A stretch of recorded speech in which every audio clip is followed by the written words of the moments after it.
Welcome to travel in 50s. మేము భైరవకోన నుంచి పెంచలకోన క్షేత్రానికి బయలుదేరాం. భైరవకోన నుంచి మాకు పెంచలకోన వెళ్ళడానికి 120 కిలోమీటర్స్ 2.5 hours టైం పట్టింది. ఈ నల్లమల ఫారెస్ట్ 3 కిలోమీటర్స్ ప్రయాణం చేసిన తర్వాత ఈ టెంపుల్కి అయితే చేరుకుంటాము. ఇప్పుడు మనకు కనిపిస్తుంది శ్రీ పెనుసిల లక్ష్మీ నరసింహస్వామి వారి దేవస్థానము. దీన్ని పెంచలకోన క్షేత్రం అని కూడా అంటారు. ఇది రావూరు మండలం శ్రీ పొట్టి శ్రీరాములు నెల్లూరు జిల్లాలో ఉంది. వైశాఖ మాసంలో వచ్చే నరసింహ జయంతి నాడు ఇక్కడ వారం రోజుల పాటు బ్రహ్మాండంగా బ్రహ్మోత్సవాలు జరుగుతాయి. భక్తులు బాగా వస్తారు. నరసింహస్వామి జన్మ నక్షత్రమైన స్వాతి నక్షత్రం రోజు స్వామివారికి విశేష పూజలు నిర్వహిస్తారు. ఇక్కడ భక్తులు ఉండటానికి అన్ని సదుపాయాలు ఉన్నాయి. ఇక్కడ స్టే చేయడానికి రూమ్స్ ఉన్నాయి, అన్నదాన సత్రాలు ఉన్నాయి, కళ్యాణ మండపము, గోశాల, పొంగళ్ళు పెట్టుకోవడానికి షెడ్లు అన్నీ అందుబాటులో ఉన్నాయి. దక్షిణ భారతదేశంలోని ప్రముఖ వైష్ణవ పుణ్యక్షేత్రాల్లో ఇది ఒకటి. శ్రీమన్నారాయణుని దశావతారాల్లో 4వ అవతారమే ఈ నరసింహావతారము. శ్రీమన్నారాయణులు దుష్టదానవునైన హిరణ్యకశిపుని సంహరించాలి, భక్తుడైన ప్రహ్లాదుని రక్షించాలి.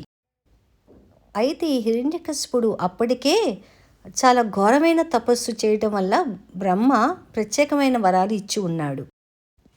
మానవుని వల్ల కానీ జంతువుల వల్ల కానీ దేవుడు, రాక్షసుడు, గంధర్వుడు, యక్షుడు చేత చావకూడదని, లోపల కానీ బయట కానీ, పగలు కానీ రాత్రి కానీ, భూమిపై కానీ ఆకాశంలో కానీ ఏ ఆయుధంతో కానీ చంపకూడదని బ్రహ్మ నుంచి హిరణ్యకశిపుడు వరాన్ని పొంది ఉన్నాడు.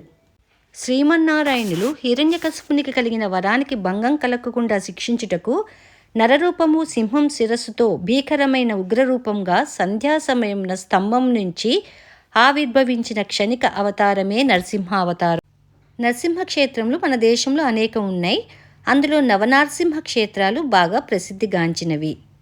నవనరసింహులలో ఛత్రవటి స్వామివారు శ్రీ పెనుసిల లక్ష్మీ నరసింహస్వామి.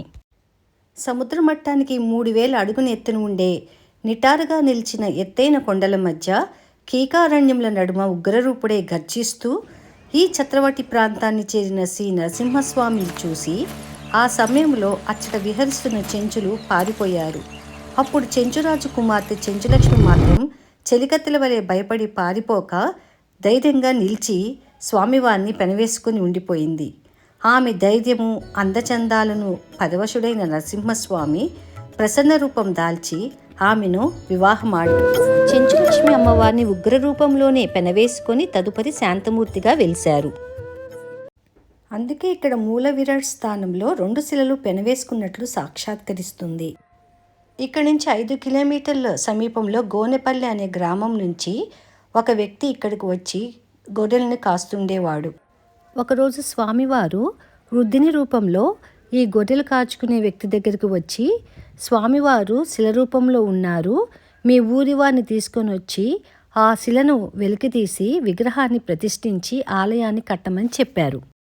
అంతేకాకుండా నువ్వు అస్సలు వెనుతిరిగి చూడకుండా మీ ఊరికి వెళ్ళి ప్రజలను తీసుకొని రమ్మని చెప్పారు.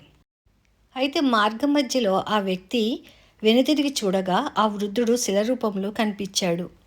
ఈ విషయం మొత్తాన్ని ఆ ఊరి ప్రజలకు చెప్పగా ఆ ఊరి ప్రజలు వచ్చి ఈ విగ్రహాన్ని చూసి అక్కడ విగ్రహాన్ని ప్రతిష్ఠించి ఆలయాన్ని కట్టారు. ఆ ఆలయమే ఇప్పుడు ఈ పెంచలకోన క్షేత్రముగా పేరుగాంచింది. పెనుసిల అంటే ఒక భారీ రాయి అని కూడా అర్థం. ఈ దేవాలయంలో స్వామివారు చెంచులక్ష్మి అమ్మవారిని పెనవేసుకొని ఉన్నట్లు దేవతామూర్తులు కనిపిస్తుంటాయి కాబట్టి ఇక్కడ పెనుసిల లక్ష్మీ నరసింహస్వామి అని పిలుస్తారు. పూర్వము కణ్వ మహర్షి ఈ ప్రాంతంలోనే తపస్సు చేసుకున్నట్లు, భరతుడు ఈ ప్రాంతంలోనే పెరిగి పెద్దయినట్లు పురాణాలు చెప్తున్నాయి. ఇక్కడ ఎక్కువ శనివారం విశిష్ట పూజలు జరుగుతాయి.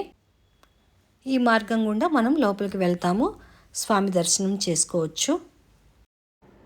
ఆలయం లోపల మనకి ఆంజనేయ స్వామి మరియు గరుత్మంతుడు ఉత్సవ విగ్రహాలు మనకు కనిపిస్తాయి. ఇక్కడ జలపాతానికి వెళ్ళే దారి కనిపిస్తుంది. అదే వర్షాకాలంలో అయితే ఒక సెలయేరులాగా ప్రవహిస్తూ ఉంటుంది దారంతా. కానీ మేము ఫిబ్రవరిలో వెళ్ళాము, ఒక్క చుక్క నీళ్లు కూడా లేవు అంటే ఇక మేము డ్రాప్ అయిపోయాం. శ్రీ మహావిష్ణువు చెంచులక్ష్మిని వివాహమాడిన తర్వాత ఆయన నిజసతి అయిన ఆదిలక్ష్మి అమ్మవారు ఆగ్రహించి దూరంలో ఏటి అవతల గట్టుకు వెళ్ళిపోయిందని, ఆ మేరకు ఏటి అవతల గట్టున ఆదిలక్ష్మి అమ్మవారు వెలిసిందని తెలుస్తుంది. లోపల అమ్మవారి నిలువెత్తు విగ్రహము తామర పువ్వు పట్టుకొని చాలా అందంగా కనిపిస్తారు. ఇక్కడ నుంచి వెళ్తే మనకి చత్రవట వృక్షం కనిపిస్తుంది. ఇది అందరి కొంగు బంగారం. అంటే ఎవరన్నా కోరికలు కోరుకొని అక్కడ ముడుపులు కనుక కట్టినట్లయితే వాళ్ళకి అన్ని కోరికలు తీరుతాయని ఇక్కడ భక్తుల నమ్మకం. చాలామంది భక్తులు తమ కోరిక తీరిన తర్వాత మళ్ళీ లక్ష్మీ నరసింహస్వామి దర్శనానికి తిరిగి వస్తారు. చాలామందికి ఇలవేల్పు ఈ నరసింహస్వామి. ఇక్కడ నుంచి మనం ముందుకు వెళ్తే స్వామివారి పుష్కరిణి కనిపిస్తుంది. ఇక్కడ శ్రీవారి కళ్యాణ కట్ట ఉంటుంది. భక్తులు తలనీలాలు సమర్పిస్తారు. వాటన్నిటికీ ఇక్కడ అన్ని సదుపాయాలు ఉన్నాయి. చూడండి పుష్కరిణి ఎంత రమణీయంగా కనిపిస్తుందో. ఇదండి పెంచలకోన క్షేత్ర విశేషాలు. మళ్ళీ ఇంకొక మంచి వీడియోతో మీ ముందుకు వస్తాం.